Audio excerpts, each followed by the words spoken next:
No way he just said this. Patrick Waugh and the New York Islanders had some really shocking comments about the no goal last night in a very controversial call that cost the Islanders 2 points that they definitely deserved. We're going to break it all down on this episode of Islanders Digest and really talk about how this affects the playoff race moving forward. But before we do that, be sure to subscribe to the channel. Be one of our first 100 subscribers. If you're an Islander fan and you want more Islanders content, this is the channel for you. And I just want to get right into these quotes because wow, Patrick Waugh did not hold back, and neither did the rest of the New York Islanders, nor should they have. That was a terrible call, and let's get right into these quotes. Patrick Waugh had to say, if Toronto is afraid to overturn calls made by the referee, we don't need Toronto.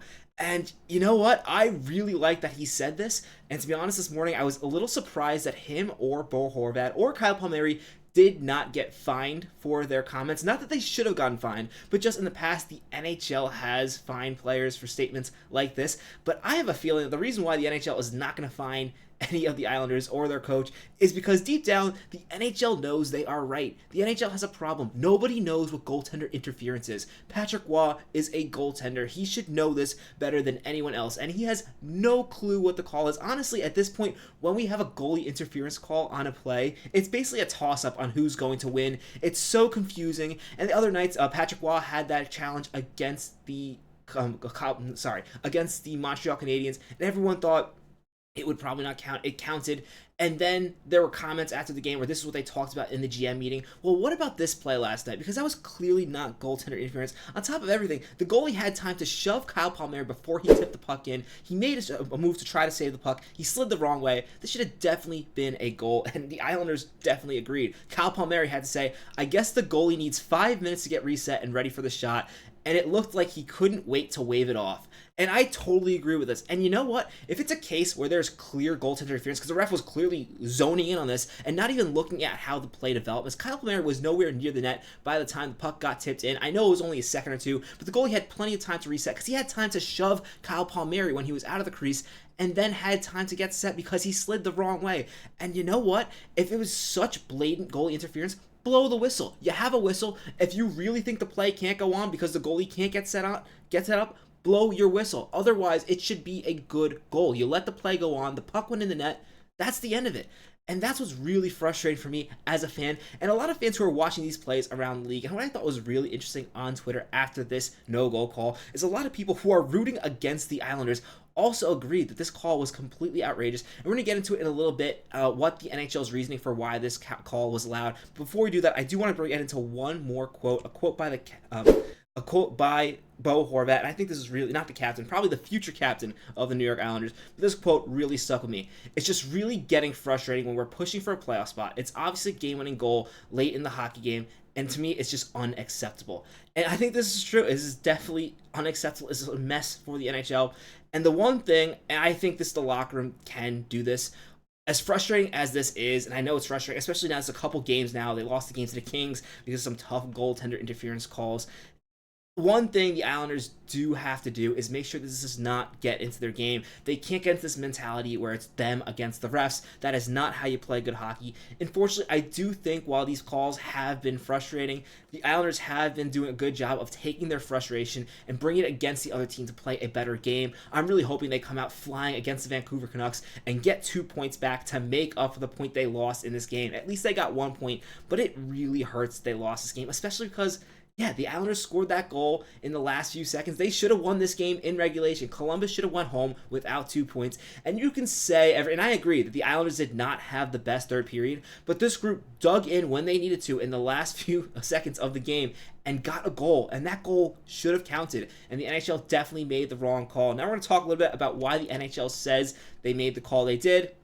This challenge was initiated by the Situation Room, which first of all, I think is another reason why it should not have counted. It's one thing if a team challenges a goal. I think when a team does challenge a play, it makes sense to really focus on the call in the ice. When the Situation Room brings up the challenge themselves, I think it should always be a case where they make the decision on what the right call is. I really hate this idea that, oh, well, the call in the ice meant it had to be completely overturned, that it wasn't goaltender interference. No, you should say whether or not the goal should count. You're reviewing the play. You have a way better look than the ref did from a side angle at one. Because the other thing, the ref is looking from the other side of the play. So yes, there was some contact, and Kyle Palmieri's skate did kind of intersect with the crease. But the ref looking from the other side cannot really see that well, especially looking through the goaltender's body. It probably looked a lot worse from his angle than it did from the NHL Situations Room. That's why we have the Situation Room, so we can look at the call. But let's look at what they said right here. They said it was upheld, and the reason why is the video review supported the referee's call on the ice that Kyle Palmieri impaired Mizlenkin's ability to play the situation in the crease prior to the goal.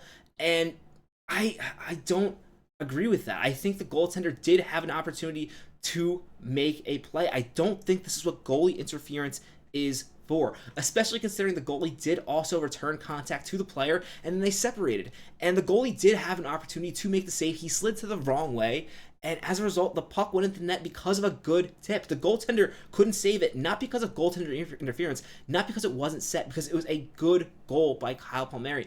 And that should have been the end of it. That's not what happened. At the end of the day, the Islanders do have to live with it. Hopefully, they do get some luck back. Hopefully, St. Louis does beat the Montreal Canadiens.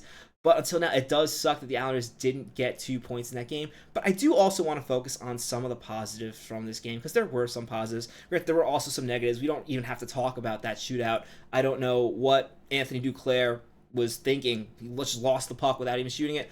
Honestly, I'm going to give him a break just because he has been playing better hockey. And, you know, the shootouts are never the Islanders' things. But what I do want to focus on is one player who I think is playing pretty well for the Islanders. And I think the Islanders might have to make an interesting decision, and that is Adam Boqvist playing 2 games now. In 2 games playing forward, he has 3 points. And I was talking about this in my initial reaction to last night's game, but I really couldn't even focus on how I wanted to talk about Boqvist's play, as I was so focused on that terrible call. But this is a player who over the past few seasons, he hasn't stayed healthy too often. Over the past few seasons, he's played some really good offensive hockey. He struggled a lot in the defensive zone, and I think this is a perfect example of a player who might benefit from a position change. I know a lot of fans were a little upset with him playing for Hudson Fasching on the wing. After watching the way he played last night, honestly, I think he should be the starting third-line winger for the rest of the season unless anything crazy happens. He has 3 points in 2 games playing the position. He looks really good doing it, and one thing I really like about Adam Boqvist is he's fast, he moves the puck well, and this is a type of player who I think has a really good skill set as a forward. Everyone's talking about how he's a defenseman, and that's not ideal for the position. This is a defenseman who puts up a lot of points. He already likes to play up in the zone. I think this is a really good fit for him, and honestly, at this point in his career, he's been struggling so much to find a team that wants him to play defense. He was on Chicago, Columbus, Florida, now New York, the Islanders. At this point, I think he is willing to try anything. And it looks like there clearly is something to be said that he can play forward. I mean, his brother plays forward in Florida. And honestly, it could also help a little bit with his injury issues. Obviously, you can still get hurt playing forward. Forward gets hurt all the time. But you're not getting hit as much as you would as a defenseman. And a lot of the injuries that he's been facing is kind of in like the back of the play. So I'm really wondering if this is a really good fit. And I really hope that Patrick Waugh sticks with Adam Boqvist on forward another game, because I think it brings another element of offense to this team. And finally, I do want to bring up the standings, take a look at the Islanders and where they stand after that loss. The good news is they did get a point. That was a really big point for them to get. The Islanders are now still 1 point behind the Montreal Canadiens. Canadiens are playing right now. Hopefully St. Louis has a big game, because that is also a big game for them. Hopefully they win, and then maybe the Islanders have a chance to come up in that spot against Vancouver tomorrow. Looking behind them, they're tied with the Rangers. The Rangers do have a game played extra than the Islanders, so the Islanders do have a game in hand on the Rangers. Columbus is now 1 point behind the Islanders. So while it wasn't a terrible loss in terms of taking the Islanders out of it, still they did gain a point on Montreal. Would have loved to get 2 to tie them up there, but they are still gaining on Montreal. The problem is you made a monster in Columbus. Columbus is now very well back in it. They've been sliding for a little bit, and we heard last night they've gotten a lot of players healthy. I don't think this is the end of Columbus. We're going to have to watch them from behind, but at the end of the day, as long as the Islanders keep on winning, keep on trying to gain on Montreal and taking that spot, I think they still have a good chance of making the playoffs, but they really have to tighten up. They can't keep on losing these points in the third period. They lost a point against Calgary and now another point against Columbus. The good news is they did get 1 point in both those losses. When the Islanders do lose down the stretch, because they're going to lose a few more games down the stretch, it's important that they do salvage points from those games.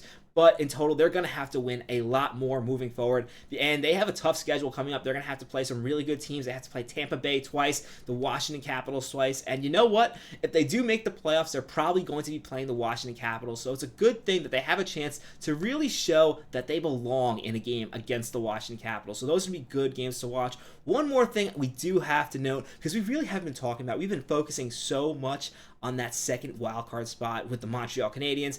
We've been talking a little about the Ottawa Senators wildcard spot, although I think the Ottawa Senators are pretty safe. One team we have not been talking about a lot is the New Jersey Devils, and I made sure to include them on this graphic here because the New Jersey Devils are slipping. They did salvage a point last night against the Vancouver Canucks, a Canucks team which is also missing its top player in Elias Pettersson, the forward Elias Pettersson, not DPD. But in general, this is a team on the Devils that is really, really struggling. And you have to ask, maybe if there were more games, there'd be more talk about it. But with 12 games, with 10 games left for the Devils, they have 10 games. The Islanders have 12 games. The Devils only have 10 games left. Can this be a team that slips down the stretch? In the last 10 games, they are 4-5-1. And to be honest, with each game, they are looking worse and worse. This is going to be a really interesting race down the stretch. And I definitely think while the Islanders' best road into the playoffs is definitely overtaking the Montreal Canadiens, we are going to be checking in on the Devils moving forward because even though they have an easy schedule, that roster is completely depleted. And if you listen to some of the quotes coming out of their locker room, while the Islanders' locker room, they were frustrated after last night, but they held together, they were really motivated, and they were just frustrated because they want to win as a team. Devils locker room really sounds like it's starting to turn on themselves. Sheldon Keefe as coach making some really questionable comments. So I really wonder if the Islanders can catch that team. That being said, let me know what you think of that controversial goal call. Do you think that goal should have counted? And what do you think of the Islanders' playoff chances after all this? I'd love to know your thoughts in the comments below. As always, if you're not, be sure to subscribe to the channel and let's go Islanders.